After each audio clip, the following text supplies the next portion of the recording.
Ferran, parlem una mica del significat de cultura al segle XXI. Si fem una mica una evolució històrica, no? I parlem una mica del segle XIX, què significava per Europa una sèrie d'aconseguir aspiracions nacionals, una millora de l'individu, després passem als anys 30, els primers 30 anys aquí a Catalunya amb la Mancomunitat, que fa com hi ha una gran oportunitat, una gran sèrie d'oportunitats per Catalunya, culturals. Després passem a l'època franquista, hi ha una mica de cerca de la identitat personal, de país també, i després una mica també la pèrdua del dolor que comporta la guerra també, que es retracta molt també en les obres, en la creació. I després tenim una mica ja la llibertat conceptual, la variació de tècniques, la variació de formats, de concepte, i inclús arribem a un art, una cultura de vessant més social. I ara estem a un altre punt, quin punt estaríem aquí? Jo diria que hi ha dos, per entendre el que és la cultura hauríem d'interpretar el que és i el que pensem que és, que són dues coses diferents. La cultura és una cosa i la interpretació que cada societat fa de la cultura és una altra. Si a mi em preguntes què és la cultura, que jo diria que és el que estem descobrint ara, o almenys el que jo crec, diguem-ne, és que la cultura bàsicament és el fonament de tota l'activitat humana, justament en contraposició a allò que és la natura. És a dir, els éssers humans ens hem construït com a éssers humans al llarg de la història, justament fonamentant-nos amb això que n'hi diem cultura. Què et vull dir? Que en el moment que els éssers humans són capaços de decidir que han de domesticar el foc per viure o que han de domesticar els animals per sobreviure, bé, doncs estan fent actes profundament culturals, perquè és fer servir el coneixement, la intel·ligència per dominar la natura. Bé, això es belluga, conscient o inconscientment, en tot el procés històric. No és casualitat que l'etimologia de la paraula cultura parteix d'agricultura, i l'agricultura és el domini del territori. Aquelles generacions anteriors al segle XVII, segle XVIII, no s'interpretaven cultes a si mateixes, però en canvi ho eren, amb el sentit que estic dient. La primera reflexió sobre la cultura entesa justament com una realitat que cal comprendre és la del segle XVIII, la de la Il·lustració. I és aleshores quan comencen a definir-se teories. En aquell moment la cultura s'interpreta com el coneixement suprem, i per això es ve a dir alguna cosa així com les classes il·lustrades, la il·lustració, el coneixement, la cultura, és les classes, els grups socials, les persones cultes són superiors respecte a les altres. Això és el que diu aquell moment de la il·lustració. Per això apareix l'enciclopèdia, tot el saber acumulat. Si aconseguim desxifrar tot el saber acumulat, serem. A meitats del segle XIX hi ha com dues interpretacions del fet cultural. Una que ve del món antropològic, que és la d'un tal Taylor, un antropòleg, que diu és cultura tot allò que surt, que emana de la intel·ligència humana. Per tant, la cultura està en les arts, però també està en el dret, també està en els costums, també està en els hàbits, també està en les idees, també està en els valors, etc. I després hi ha una altra línia, que és una línia més aristocràtica, que recull una mica la tradició de la burgesia il·lustrada, que és allò de dir cultura és aquell estadi superior de coneixement, és lo sublim. I d'això apareix la idea de la creativitat, la idea de geni, totes aquestes coses pròpies del XIX. Jo soc més de la línia, la cultura és tot allò que produïm. Ara, tot allò que produïm en aquests moments s'expressa en 3 o 4 grans branques de treball. La creativitat, tot allò que té a veure amb l'esperit creatiu, això ho interpretem com a cultura. Interpretem com a cultura tot allò que té a veure amb la prosperitat. Un país culte és un país que té més tecnologia, que té més innovació, que té més capacitat de modernitat, de modernitzar-se. Tot això també ho interpretem com a cultural. Un país culte és un país més pròsper. També diem cultura, tot allò que té a veure amb el jo i amb tu, és a dir, amb la identitat. I per tant, quan darrere de la cultura expressem la paraula identitat, tu amb els teus exemples has citat algunes coses que tenien a veure amb la creativitat i algunes que tenien a veure amb la identitat. No? Té a veure amb la cultura també, tot allò que té a veure amb la cohesió social. Un país culte és un país en el que el jo i el tu, el nosaltres i l'ells està més harmonitzat. No veus el tu com un enemic, el veus com una opció. No? I alhora un país culte és un país que entén la singularitat, la defensa, però alhora és universalista, és a dir, el món, també la transferència amb el món, aquest transfer de coneixements i d'idees forma part de la pròpia realitat en la que tu vius. No? Per tant, ara estem vivint un moment on totes aquestes coses estan presents en el debat cultural. També és veritat que des de fa aproximadament un segle la producció cultural s'ha convertit en si mateix, és a dir, allò que en diem els sectors de la cultura, s'han convertit en si mateix ja no només en l'expressió de la genialitat i de la creativitat, sinó en una mena d'indústria en si mateixos. No? El sector editorial, el sector llibreter, el sector de galeries d'art, o sigui, la compra i la venda de l'art, el sector del cine, el sector del teatre. Al darrere de tot això hi ha creativitat, però també hi ha indústria, és a dir, persones que hi viuen, molta gent que hi viuen, i per tant, per això estem dient que cada dia més la cultura, és a dir, allò que ara n'hi diuen el trànsit de la cultura de l'objecte, no? De la producció d'objectes a producció d'experiències, no? Al segle XX es considerava que l'economia girava a l'entorn de la producció d'objectes, i avui estem dient que la producció gira a l'entorn de la producció d'experiències, no? I què és la cultura? Una experiència, no és un objecte. Tu vas al teatre perquè allà sents una determinada cosa, o llegeixes un llibre perquè t'interessa el contingut. No? Bé, això està creant una mena de posicionaments que es ve a dir que la cultura, entre altres coses, ja és un dels principals sistemes de creació de riquesa. No? Ara, en aquest context, cadascun dels sectors culturals també va modificant el seu paper. La novel·la és un producte molt del Renaixement, del Quixot, de després del Quixot, no? És explicar, a través de la novel·la s'intenten explicar els grans relats que composen. Ara la novel·la ha anat posicionant-se d'una altra manera. Després de la Primera Guerra Mundial emergeix la poesia, perquè els sentiments són molt complicats i necessites la simplicitat de la poesia per explicar l'impacte brutal. No? La música, a partir dels anys 30, 40, 50, 60, es converteix en un mecanisme bàsicament d'expressivitat dels joves. Cada sector, no? I ara apareixen nous mecanismes, ara s'està produint un factor que encara no hem acabat d'entendre del tot, que és el que significa internet, el que significa les noves tecnologies com a sistemes de creació, de producció, de distribució i d'interacció amb el públic nous. No? Mai havia existit la possibilitat de fer de creador i alhora de públic, alhora a través del que significa doncs, la producció digital. No? Tot això està canviant i tot això, com totes les èpoques, doncs, ho estem assumint, algunes coses entenent-les i altres no tant.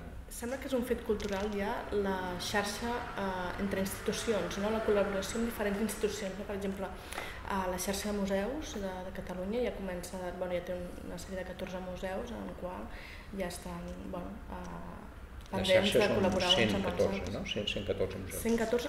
Doncs he vist que havien començat amb 14.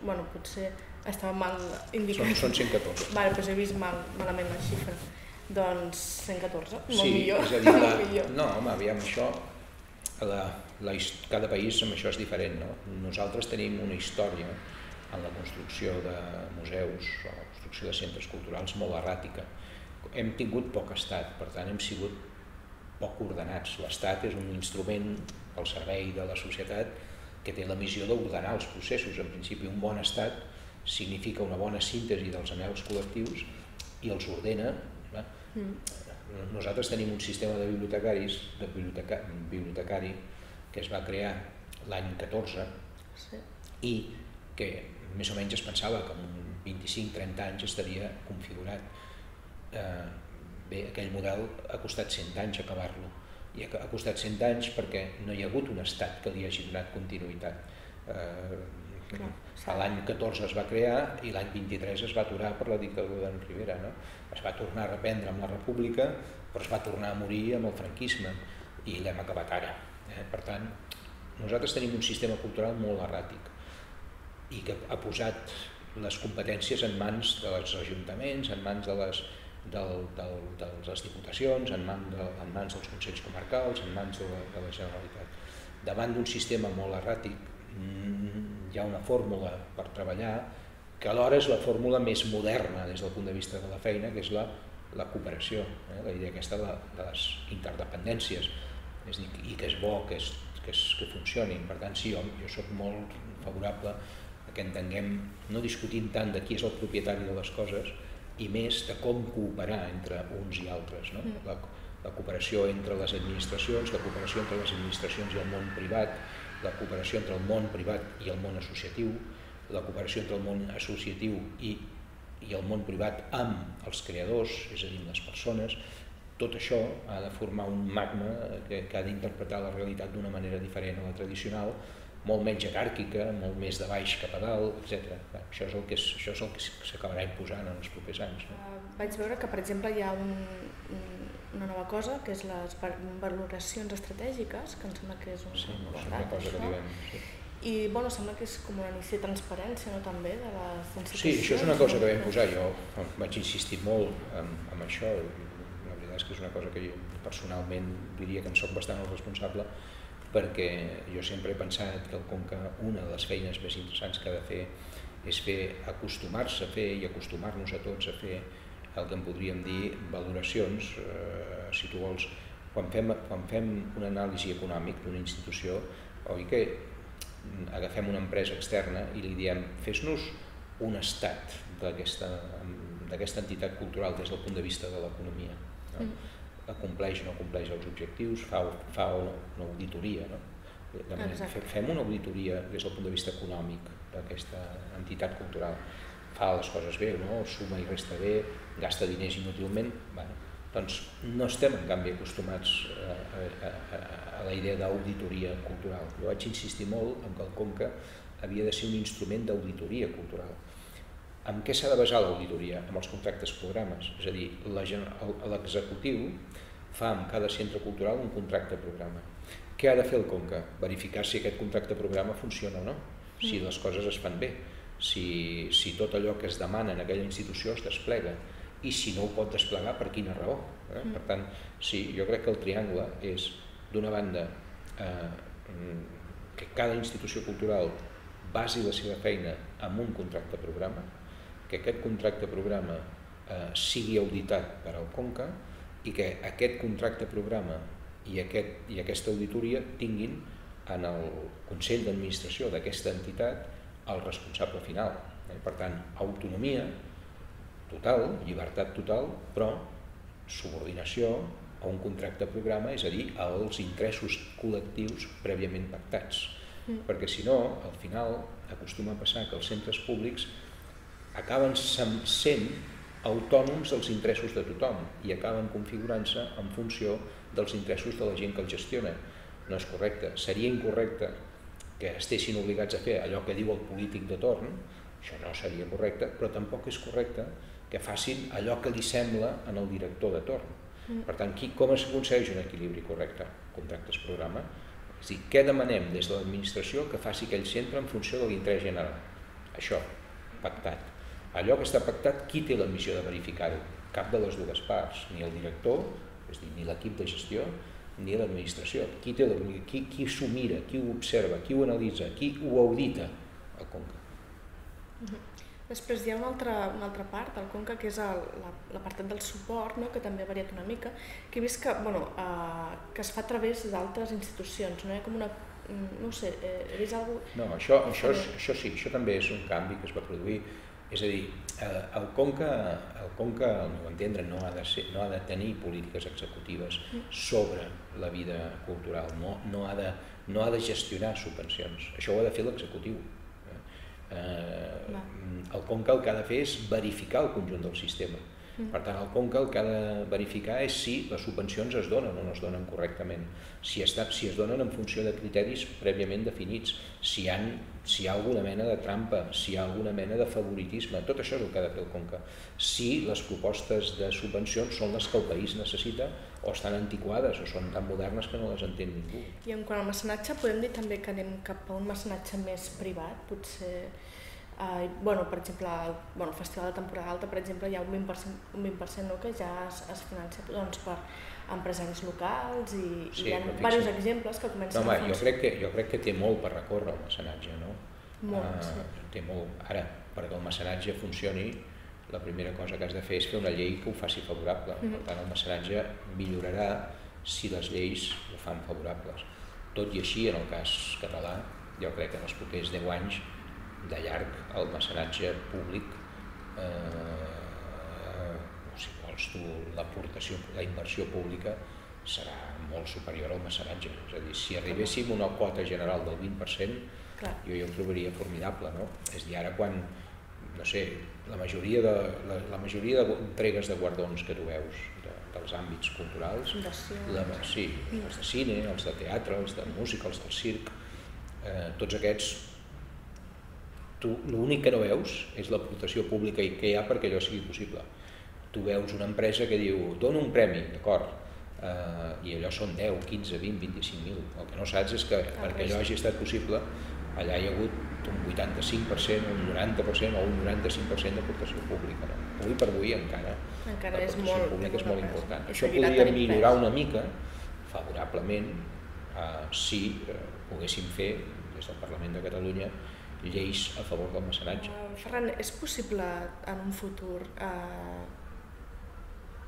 crear o tenir en compte un museu que puguem tenir obres a nivell internacional? Ja no vull dir un Prado, però vull dir, per exemple, el MNAC, que aspiri també a tenir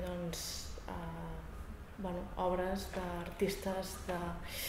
Però dius vius o artistes històrics? No, a nivell històrics. A veure, el problema és possible però no és fàcil. Perquè tenim molts museus, moltes coses, però potser falta aquesta vessant. Sí, però això té a veure amb la història del país. És a dir, pensa, el Museu del Prado és el Museu Reial espanyol. És tot allò que la corona havia anat, havia anat adquirint i que en un moment determinat es fa públic. Sintetitza els diners pagats per als ciutadans espanyols i catalans des de pràcticament l'edat mitjana fins ara. I durant molts anys els museus són els museus de la cort. El Museu del Louvre, que no és altra cosa que la socialització del museu de les cases reials, de les obres d'art que en un moment determinat fan la revolució i diuen tot això ha d'estar al servei del poble, per tant ho ha de poder veure el poble. Però esclar, tot això, si tu no ho has tingut, que és el nostre cas, tot el que hem tingut nosaltres és del Prado. Si tu no ho has tingut és molt difícil de recuperar. Podria recuperar-ho si tu decidissis que això és una prioritat nacional i posessis una quantitat brutal de recursos per comprar per comprar tots els clàssics, no? No, però una representació petita, que fos. Això és el que va tenim les col·laboracions, per exemple, la col·laboració que ha fet el Parador amb Caixa Fòrum, sí, aquestes col·laboracions sí, però jo em refereixo a tenir-ho. Ens aporten pintura també. Això sí, això es pot continuar, però fixa't que això en els anys 30 ho va intentar la col·lecció Cambó. La col·lecció Cambó va intentar això que tu estàs demanant. És a dir, a veure com ho puc fer, jo que soc un home ric, i va anar la col·lecció Cambó, si te la mires, té aquesta textura, intenta ser una col·lecció d'art comprat a nivell internacional per anar suplint els forats que ens ha deixat la història a nivell del Museu Nacional d'Art de Catalunya.